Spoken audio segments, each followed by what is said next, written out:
Atlas Society Asks. My name is Vicki Odino, and I'm with the Atlas Society, the leading nonprofit organization introducing young people to the ideas of Ayn Rand in creative ways, such as through animated videos and graphic novels. This is actually the 1-year anniversary of these weekly webinars, and normally I'm producing these behind the scenes, but today I have the opportunity in front of the camera to host an incredible panel discussion.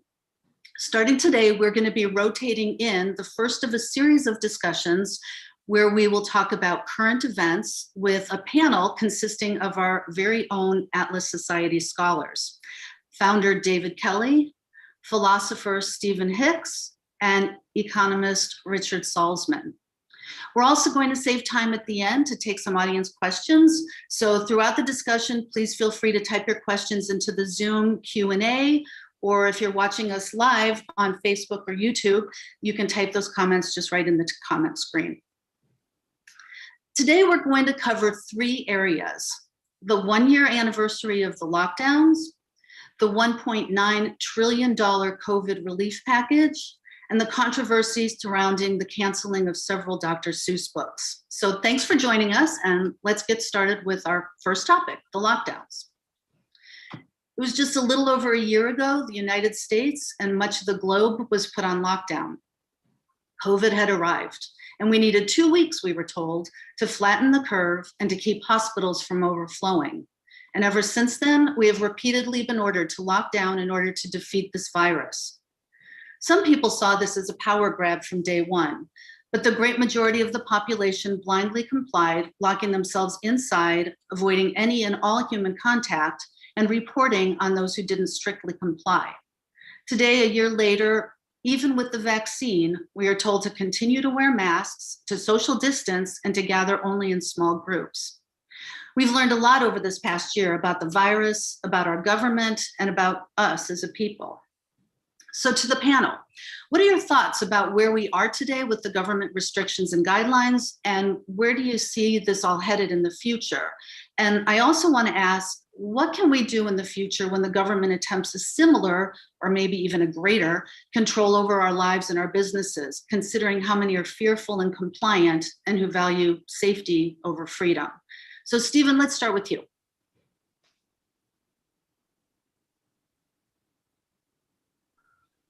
Yeah, I like very much the idea of this panel discussion. Normally, we at the Atlas Society, we're taking the long view and thinking about abstract philosophical principles and then the big picture.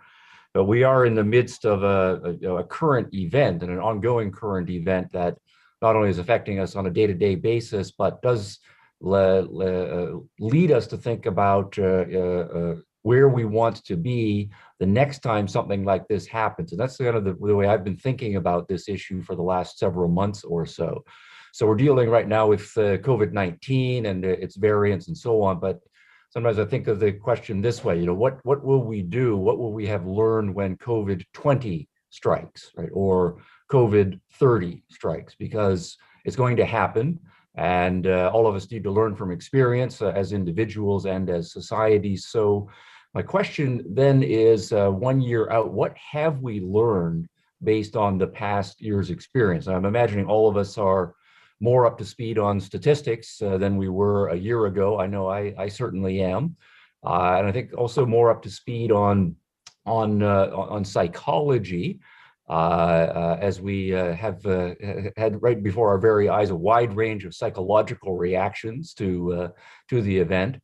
But thinking about the politics a lot, as Vicki's question points us towards. So I know my natural reaction when we started to have this problem about a year ago was to say, well, I just need to learn a lot about this. So I started reading a whole bunch of stuff, and it seemed like most people in my social circle were starting to read a whole bunch of stuff, and they were starting to buy more hygiene equipment and practice various sorts of social distance and change plans and so on. And so the assumption there, at least for me, the one that seemed natural, was that most people are going to do this sort of thing, and most people are smart and they know their own circumstance, so we can expect there's going to be a lot of experimenting about how best to deal with this, and we'll all learn in a more benevolent fashion. Now, I'm overstating my optimistic and benevolent response there, but if something like that was my initial response. So it was shocking to me to realize how quickly the lockdowning occurred and how easily it was accepted across multiple dozens and dozens of jurisdictions. And it wasn't just the places where you would expect more authoritarian responses. It's the places that have long traditions of broadly liberal response and wide respect for innovation and ingenuity and respecting people's privacies and freedoms and so on. So the big question on my mind is what can we learn about the response of the lockdowners, particularly the lockdowners who have political power? And I know that in our part of the political spectrum, we tend to focus on the authoritarians, and I know there are a large number of authoritarians in political power who they like having power. Here's a wonderful opportunity for me to just exert my power, and if I can lock people down and tell people what to do, that's what I like. That's what I like doing. And I don't deny that there are such people out there in the United States and Canada and so on, but I'm not sure that we have good data about how many of our political leaders are in fact of that psychological mindset. And so I think one of the things, the avenues of research that we should be focusing on is getting a better handle on what was going on inside the minds of the political leaders who ended up locking down. Why were they doing so? And the power-lusting authoritarian, I think, is only one type. My sense is, and this is just a hypothesis, is that a larger group were actually politicians who weren't necessarily authoritarian by their political instincts, but they were politicians and they had absolutely no idea what to do in response to this. But they were feeling enormous pressure to do something. And politicians don't have very many tools in their toolkit. One of the tools in their toolkit is to lock down stuff. So it wasn't necessarily out of authoritarian instinct, but just this pressure, I need to do something and I really don't know what to do, so I'm going to try this. And a certain amount of following the leader, that politicians will feel pressure to do what other politicians are doing. And so it's a chain reaction thing. And that seems to be a different political, psychological mindset than the authoritarian response. So a question I have for myself is, how many people are in that category of the political lockdowners? And then the third category, and my hypothesis right now is that this might be the largest category of the politicians, and those are people who are not authoritarian, but who are paternalists, politicians, and they are operating from what they think of as mostly benevolent motives. So think of this as the paternalist, benevolent politician type, and who will want to say, here we do have an emergency. This is an extraordinarily complicated issue. Nobody knows what's going on, and I do need to do what's best for the population. But when I, as the politician, look at the vast majority of people out there who are in my jurisdiction, most of those people don't know very much about science. Many of those people recognize that these issues are too complicated and they need leadership on these issues. And they are very emotional. They're prone to doing all sorts of weird things when they get scared, and this really is a scary thing. And there's also a significant number of people who are my constituents who are irresponsible in their personal hygiene and other lifestyle habits and so forth. So I think of myself as a paternalistic leader, but a benevolent paternalistic leader. And I really think most people aren't in a position to act responsibly in this case for cognitive reasons, for emotional reasons, and just for reasons of their personal habit. So they need leadership. They need to be controlled and told what to do for their own good. So my hypothesis then again is, how many of the politicians are in that category, so that when we are thinking, when COVID-20 or COVID-25 comes along, we're going to have another crop of politicians. But if we're going to have an effective, liberal, libertarian, objectivist response to them, it has to be targeted against the right kind of politicians. So we have to understand them well. I've got one other thought here, that the lockdowns, I think, were not only a supply side problem, the politicians in effect supplying an authoritarian response, that this also was a demand side problem. And so paternalism or authoritarianism is both something that many politicians are willing to deliver, but it is also something that a significant number of people ask for and want. So I think as part of our research, I think we need better data on how many people in the populace, we like to think of them as American, or Western liberals, self-reliant and so forth, but a lot of people really are weak sheeple. And that might be a cheap shot overstatement, but when there are complicated, scary things like new viruses come along, what percentage of the population actually wants to be taken care of in some sense in that circumstance? And then that's going to then propose a set of challenges for us 5 years out, 10 years from now. How do we need to be educating people or encouraging self-responsibility so that we have fewer we the sheeple in the next generation? So I'll, with those initial responses, take a pause. Richard, what are your comments on that? Well, I want to just say briefly, one, I endorse really Professor Hicks' really insightful view about paternalism having a supply and a demand side. That was actually one of the things I was going to talk about. I totally endorse that. That is an important part of this story, political paternalism itself, which is basically that's not going to be for a free society when people don't feel autonomous or capable of making their own decisions. And the minute you think of paternalism, you think of infantilism. If the leaders are parents, the citizens are children. That is not a good situation. So I thought I would focus instead quickly just on two things I've noticed about this. One is epistemology and what I call safetyism. And the other one is federalism. All right, so the first one's bad news. The second one I think is actually good news. So the first thing I'm noticing is epistemologically, I like the idea that people said during the year, follow the science. I'm for science, we're for science. Science is based on facts, reality, logic, studies. Now, I don't think they actually follow the science in epidemiology, but set that aside for a moment. My bigger beef is that they forgot the science of economics. They forgot the science of, they forgot political science. They forgot the science of psychology, all the things that these public health officials said, to hell with all that, to hell with the economy, to hell with political liberties, civil liberties, to hell with mental health. We're going to minimize the spread of this COVID thing. And that is just, to me, myopic, which is a problem in epistemology. But that's a huge issue. There's something called the precautionary principle. Dr. Kelley and I have talked about offline. I think that really has to be investigated. But one last point, this is a positive point. Thank goodness the US is a federalist system, meaning the states can try their own things. And so one thing I think might come out of this is, after a year, who did it right and who did it wrong? Did Florida do it right? I think so. Did California, New York, Illinois, and others do it badly? Yes. I hope that comes out. I hope that's studied. And like Professor Hicks, I hope this is not repeated every year, especially when all this data and all this evidence is in. So I'll just stop there. Thanks, Richard. David? Muted.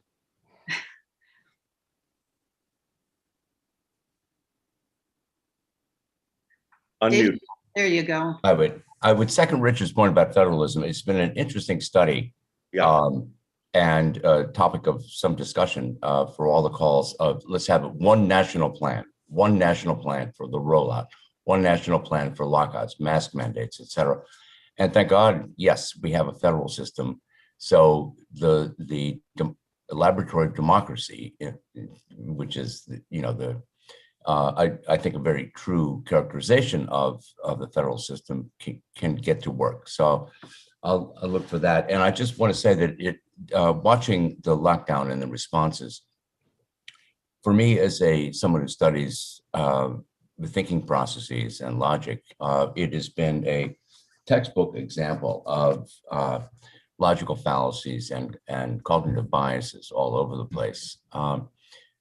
Unfortunately, one of the worst, I think, is called the availability bias, which is that we tend to exaggerate the probability of an event based on how available to our minds a certain instance of it is, without looking at statistics. Now, we've all, probably all of us and many of the people listening have try to follow the statistics and be rational about it. But there are,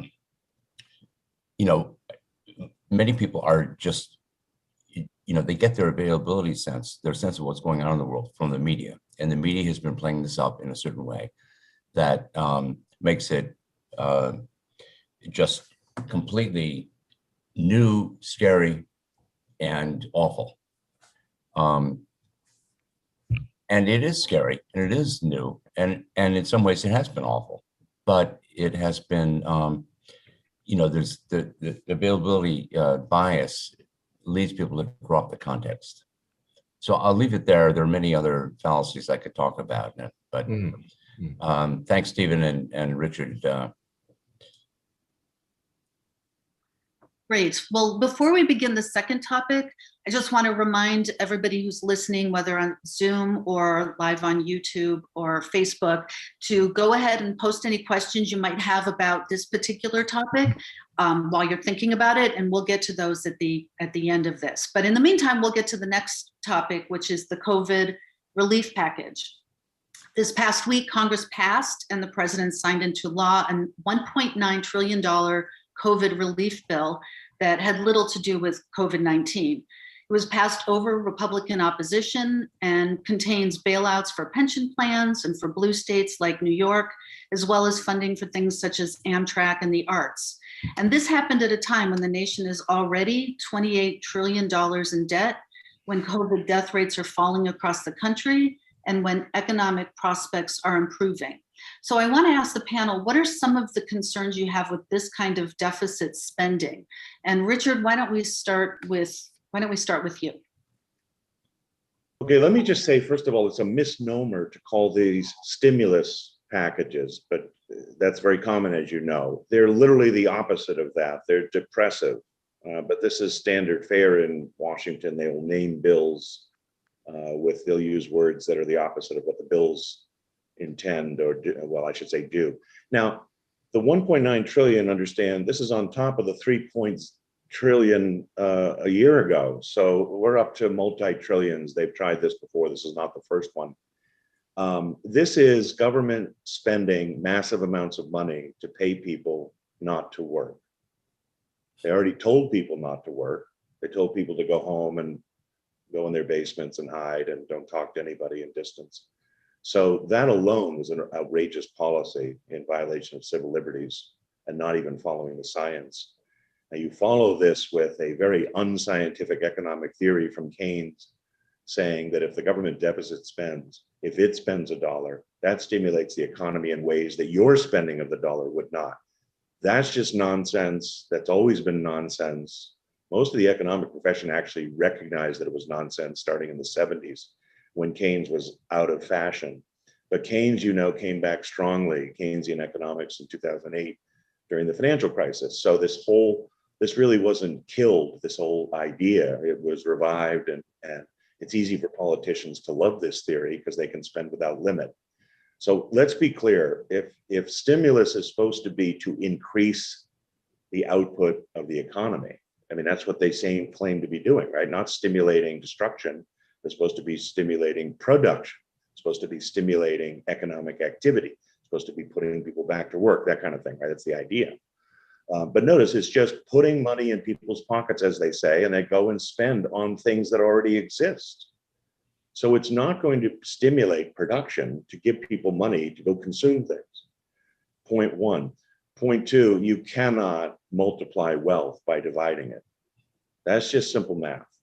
This is a redistribution of wealth. And when you redistribute wealth, you're divvying up the wealth. So simple math, you cannot multiply wealth by dividing it. And that's what the redistribution of wealth is. So that's the basic point. By the way, I have a much lengthier analysis of this at my website. So I don't want to seem too glib about this and too superficial. There's an extensive analysis of this on my website, richardsalsman.com. So just go there. Now, here's what else I see in this. Temporary relief. We've had this now for a year. Temporary relief. I think, and they're on record, some of them, including Republicans, I think what they're actually hoping to do is pave the way toward universal basic income. People have wanted, the left has wanted this in this country for a long time. They've wanted a guaranteed government income for everybody, which to me is unjust.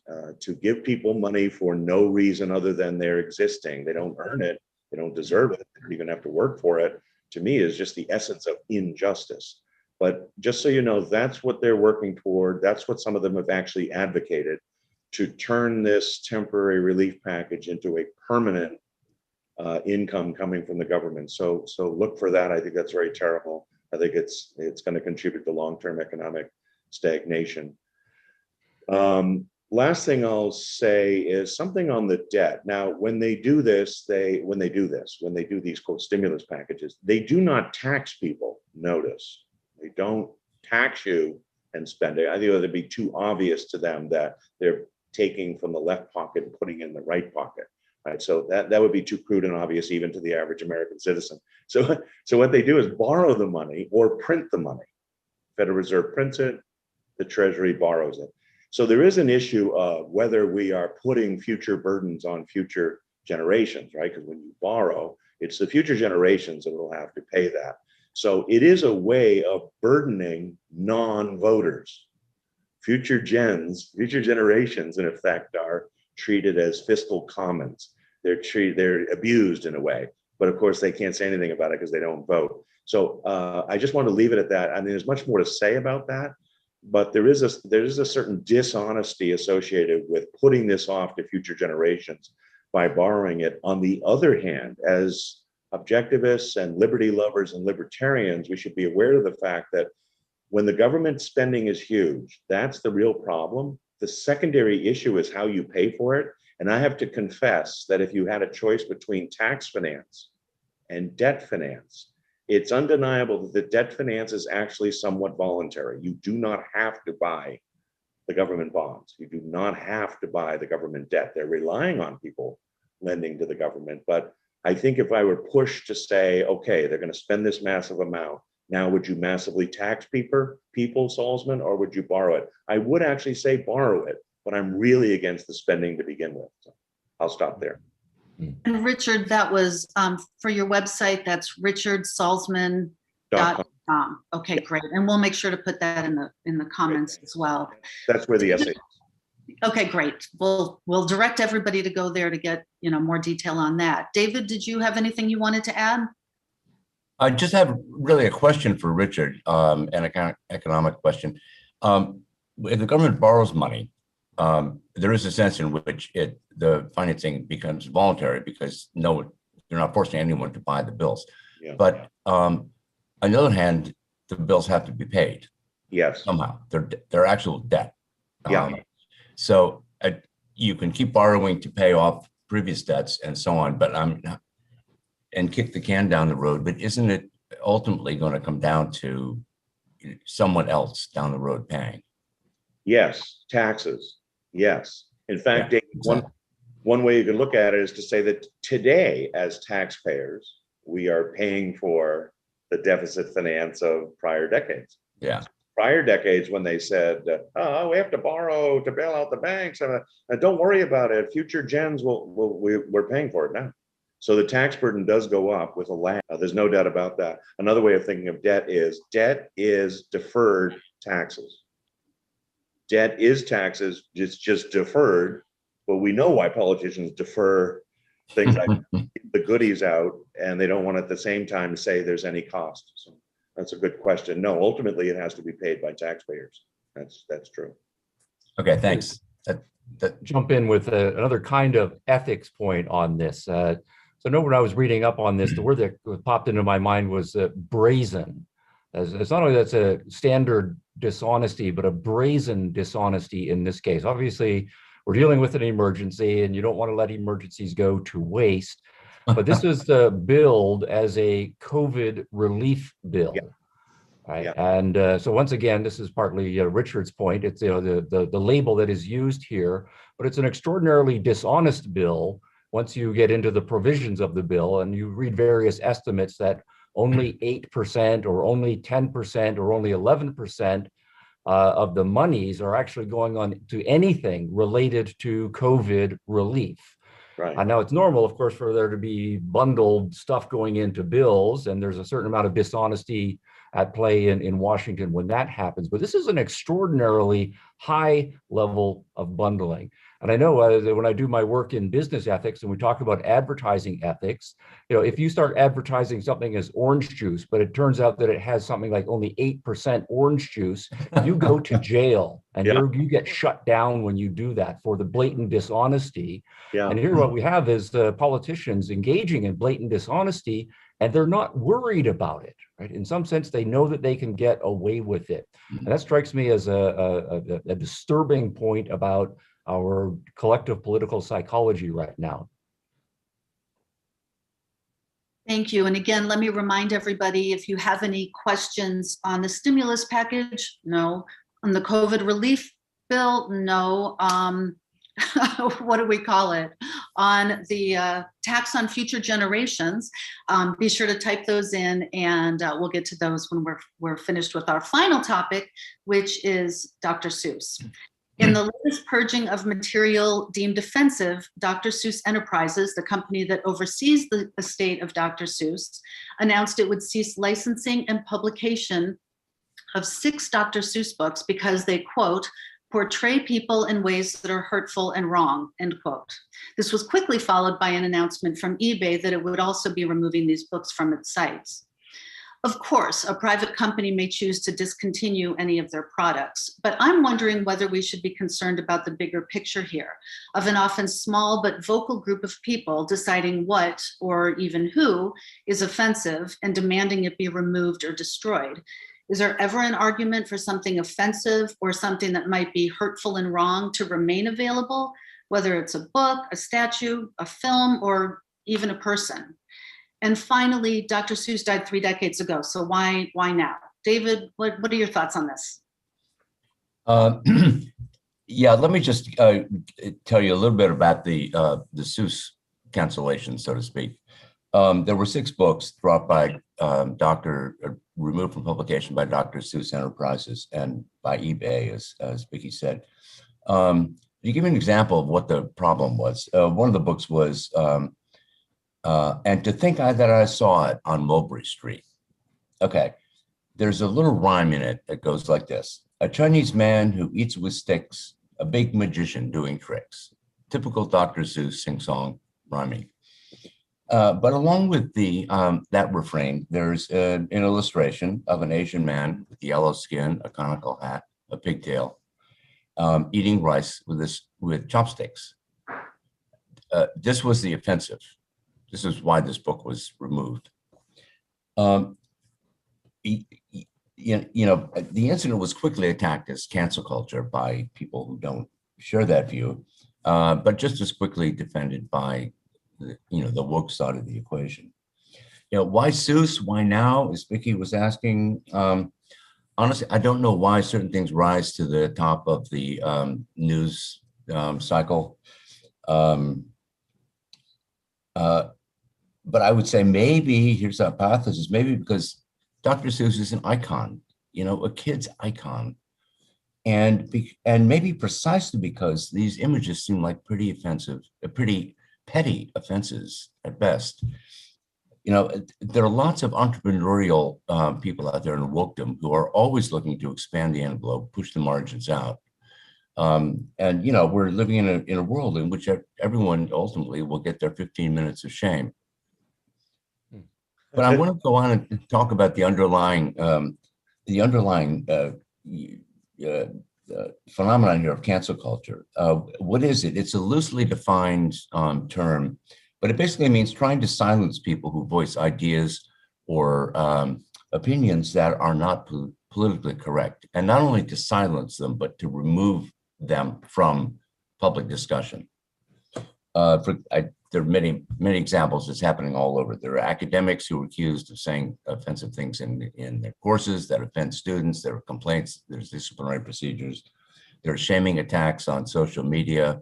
There's the tearing down of historical statues, removing books from curricula or from publication, as in this case. These campaigns have been going on for decades in academia, and they're getting worse there. but they've also spread to secondary education, to business, and many other realms of culture. I want to note that it's worth observing that the pattern of these events is what Ayn Rand called the argument from intimidation. The logical structure of the argument from intimidation is, you said something, proposition P. P is evil, vicious, racist, whatever. So you are evil, vicious, racist, and should not be allowed to talk anymore. That's kind of the inverse of the logical fallacy of ad hominem, which is, you're a bad person, therefore what you say is wrong. But the two tend to go hand in hand.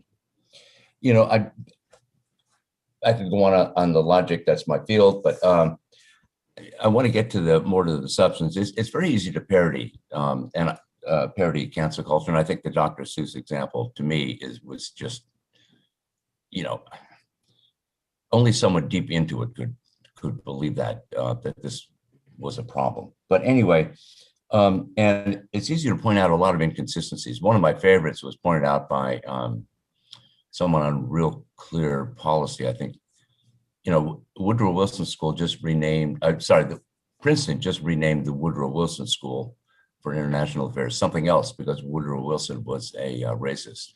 He was also the guy who lobbied for and implemented the income tax. But I don't think I've heard anyone on the left suggesting that we get rid of the income tax. But in any case, that is itself a kind of ad hominem. So I won't pursue it further. I want to get to the issues. People who defend cancel culture tend to use one of two arguments, and I think it's worth looking a little into these.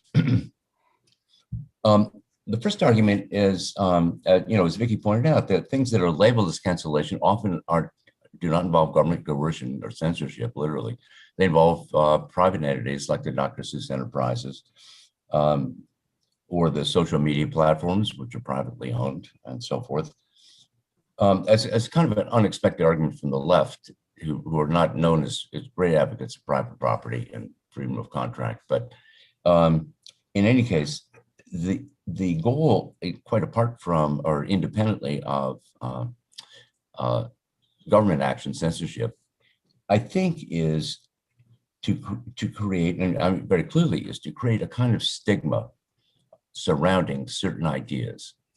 John Stuart Mill, in his wonderful book on liberty, wrote about this in talking about the freedom of opinion and speech.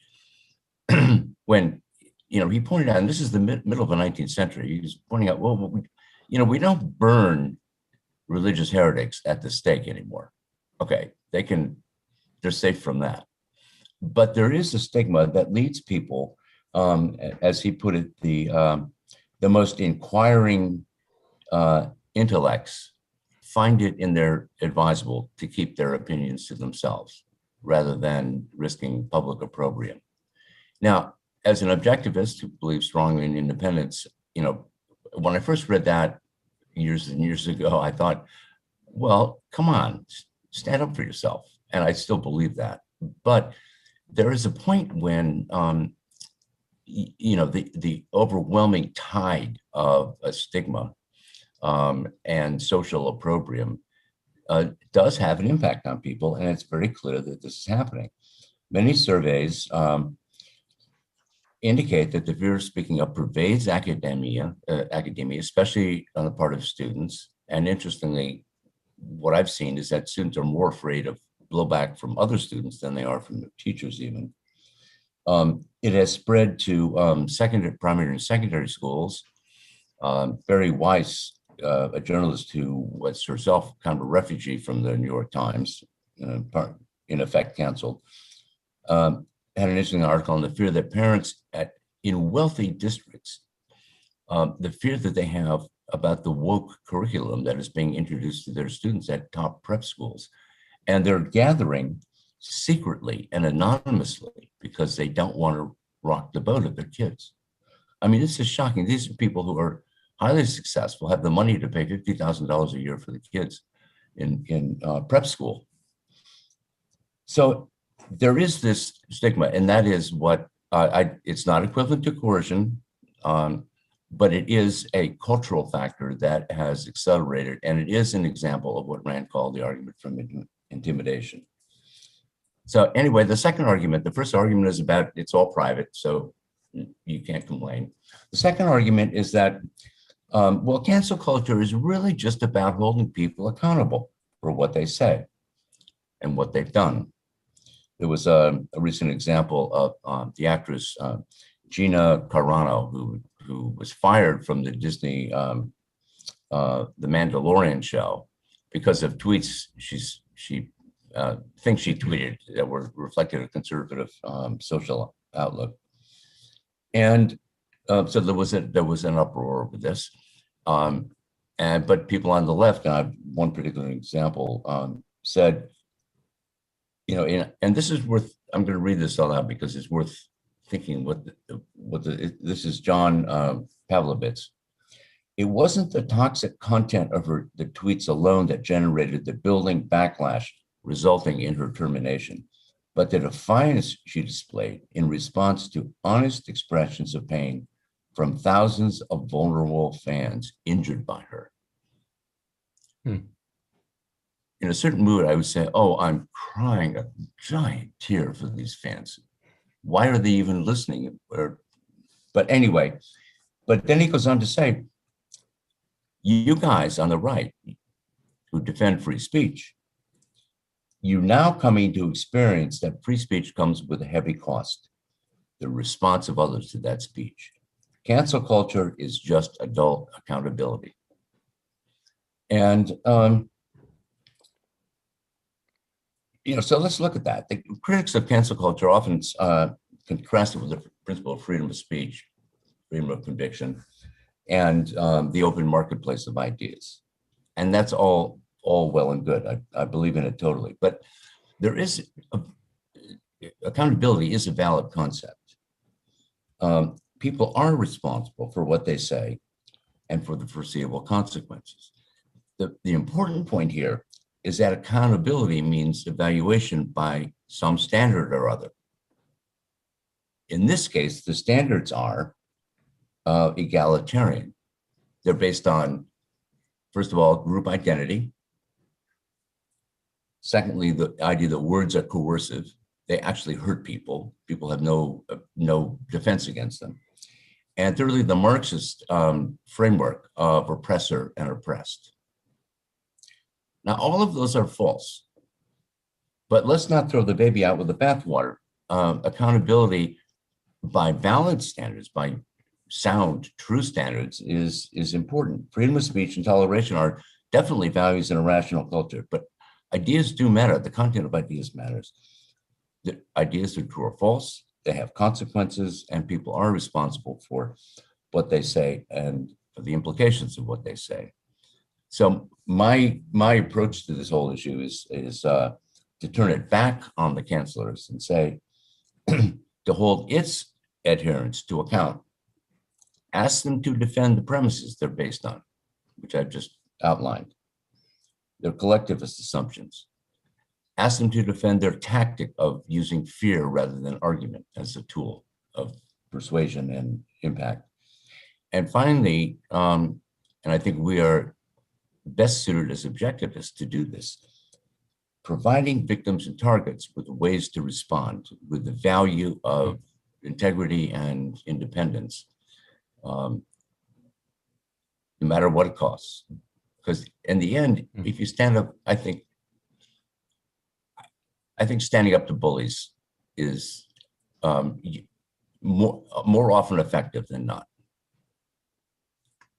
So I'll leave it there. Thanks, David. Stephen, I'm wondering if you have anything to add to that. Yeah, I do. I like David's distinction between political censorship and cancel culture. And I do think that this really is a cultural phenomenon.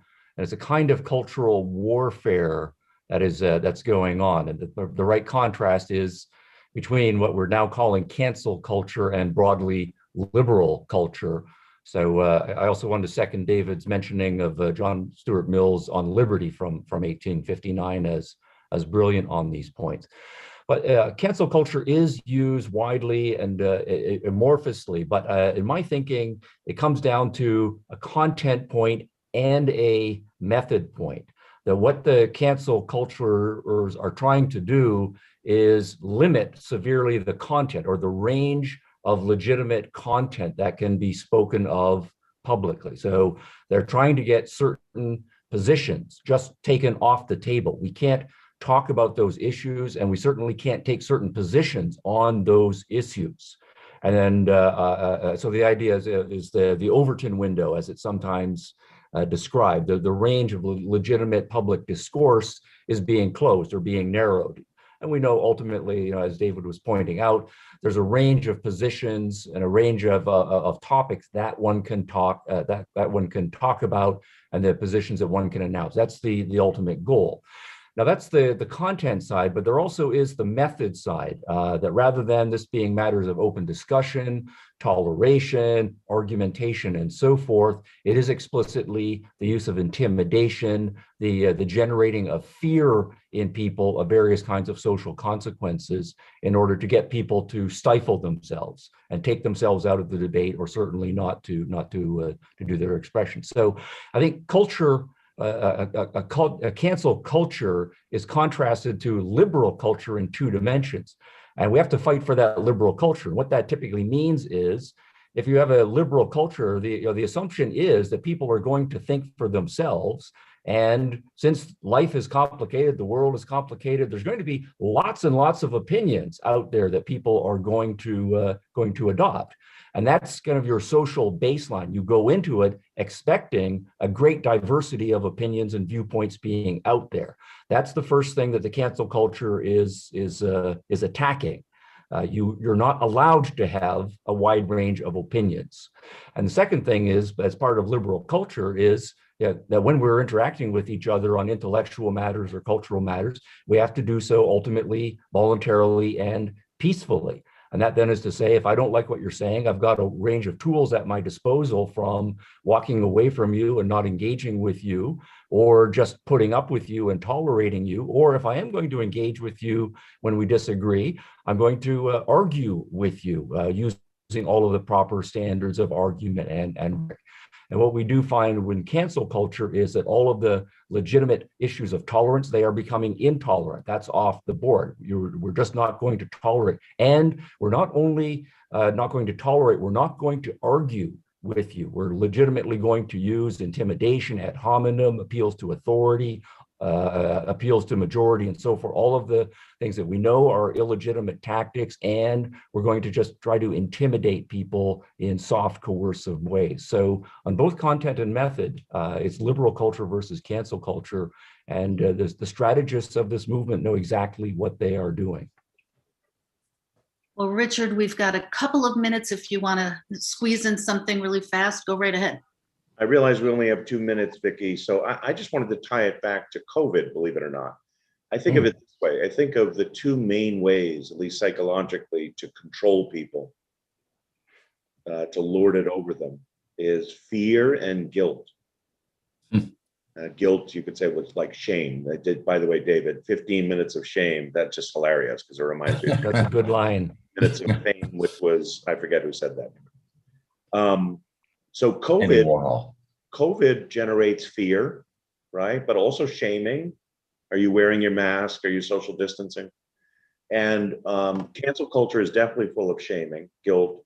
So I think it is part of a piece. I just wanted to integrate it back into COVID. I think these are related. I think there's a real movement in this otherwise seemingly liberal culture toward massive illiberalism.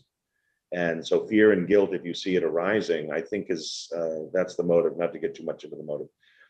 How funny that 3 or 4 years ago, people were worried about schoolyard bullying of kids, remember? Physical bullying. Yes, I'm glad that was a movement, but now we have intellectual bullying. Now we have psychological bullying. Now we have adults bullying each other online and things like that. So I think it's an assault on free speech. I think it's an attempt to squelch free thought. I actually endorse Dr. Kelley's view that, hey, let's remember, some people do really say nasty, vile things.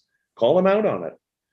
And that's okay. but some of these things are getting so petty that you wonder whether really what they're trying to do is get rid of vile premises and comments. The last thing I'll say on a positive note, if you really think you're being unfairly canceled, I have seen a very positive reaction.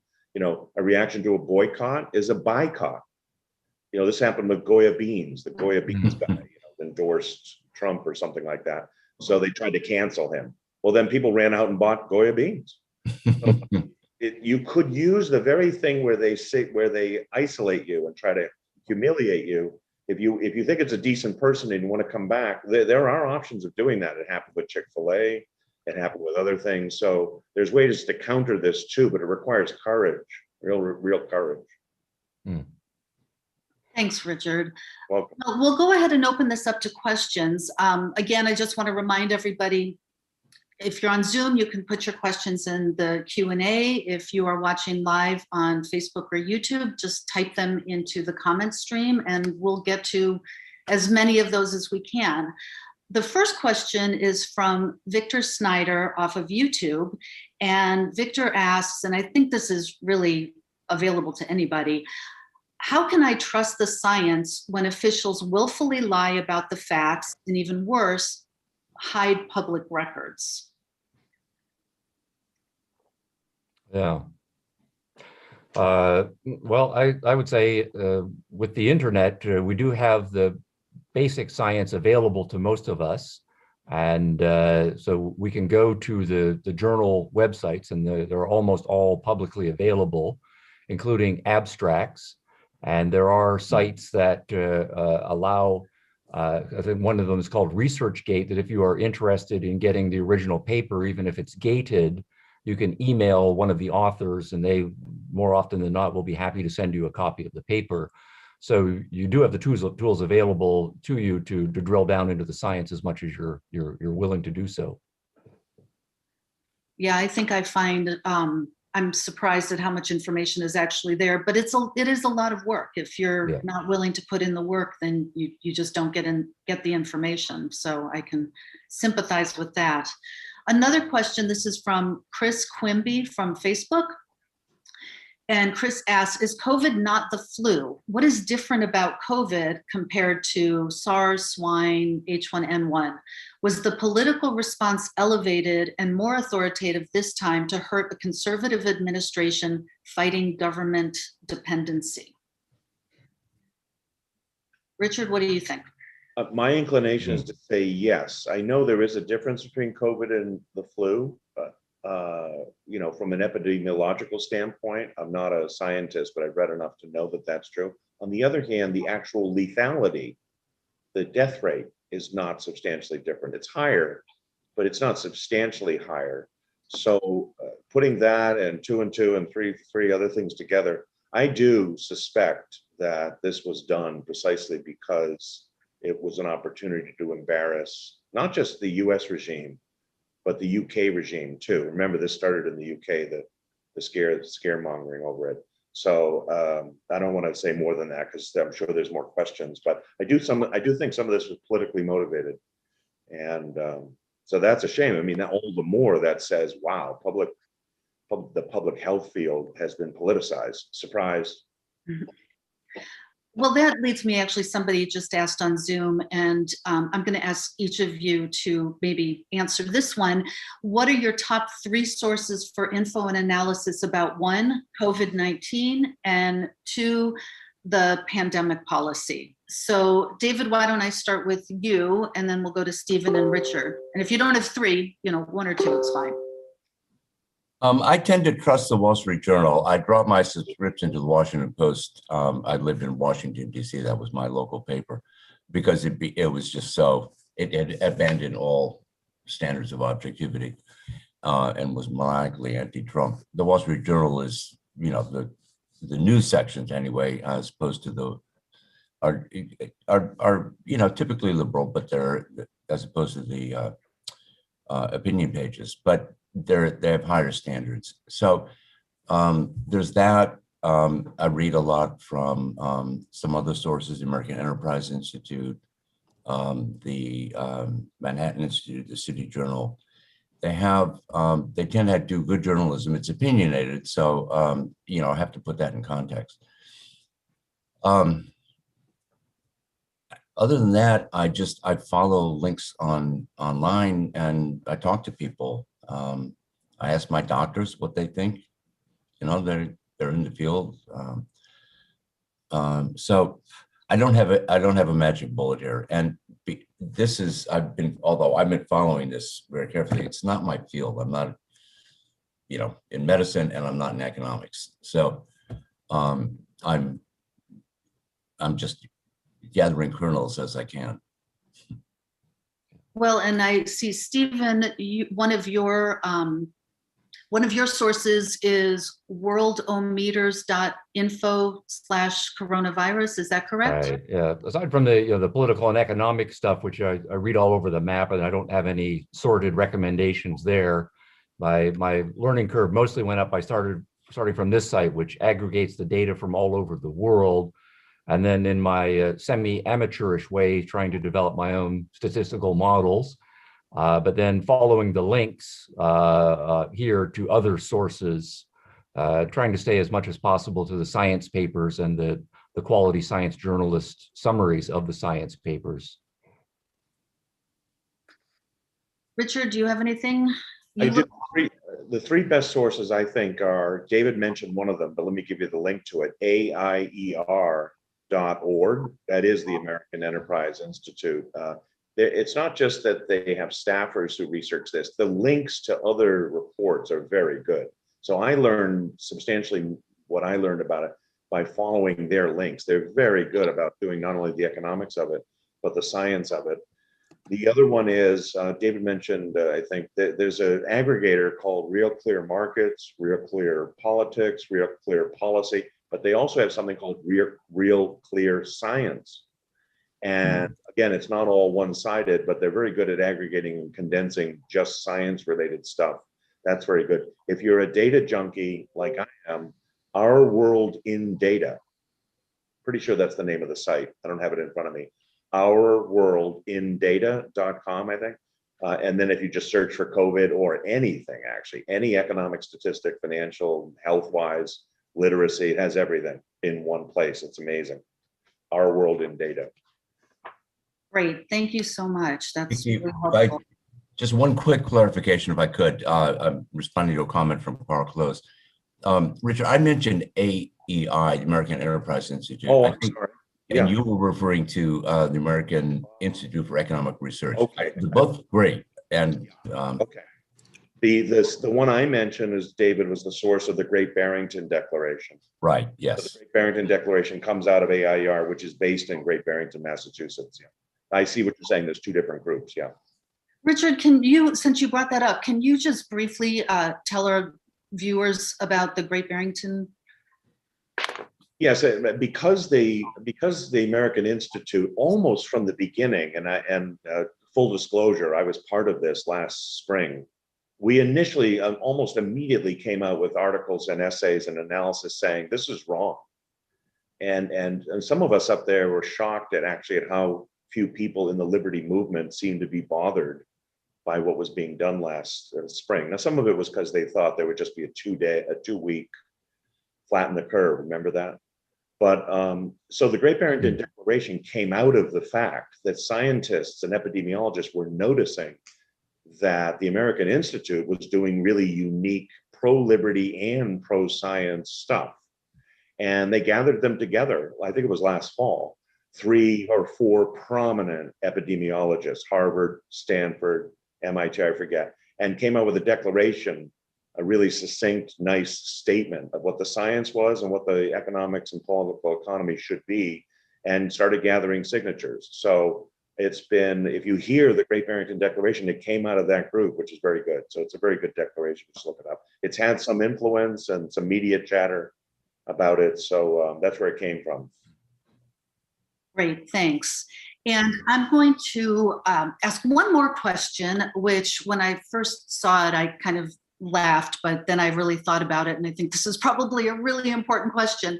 And this comes from Andrew Woodhouse on Zoom, and he asks, how much longer until you guys shrug?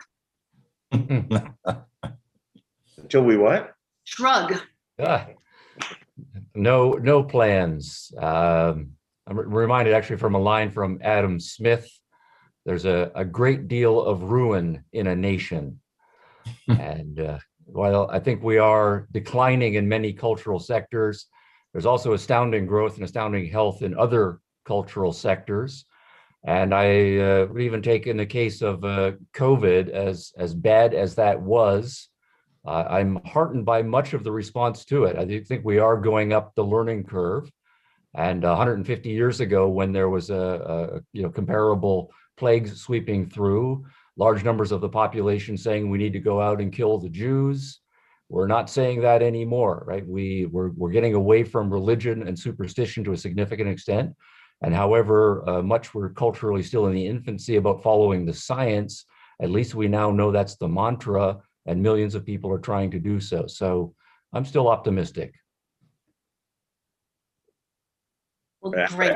Apropos of the question itself, I describe myself as, I don't shrug, but I do a lot of head shaking when I see what's going on in the world. So that's not quite shrugging yet. But let me throw in something on courage. Do you remember Ayn Rand when she wrote The Virtue of Selfishness? If I recall the preface to that, she said, somebody asked me, why are you using that word? That's a stigma. Don't use that word. You're not going to get your views across. And she said, I'm using it precisely for the reason you fear it. Remember, something like that. And I think the same thing with capitalism, the unknown ideal. I've heard many libertarians say, oh, we shouldn't be using the word capitalism. It's supercharged with, the Marxist connotations and stuff. So since we're at TAS here, I think it's worth remembering Ayn Rand's use of those terms courageously and not letting anyone cancel her terms. There's not only book burning, there's word burning going on out there. People want to burn words and eliminate them. And she was willing to stand up for both selfishness and capitalism. So we can do the same. You're here. So much, Stephen, David, Richard, and thank all of you for joining us today. Again, I'm Vicki Odino, and if you enjoyed this video or any of our other material, please consider making a tax-deductible donation at atlassociety.org. And also please be sure to tune in next week when Jose Cordero, the author of The Death of Death, will be our guest for the next episode of the Atlas Society Asks. Have a great rest of the day. Thanks. Thank you. Thanks, Vicki. Thanks, Vicki. All right, well done.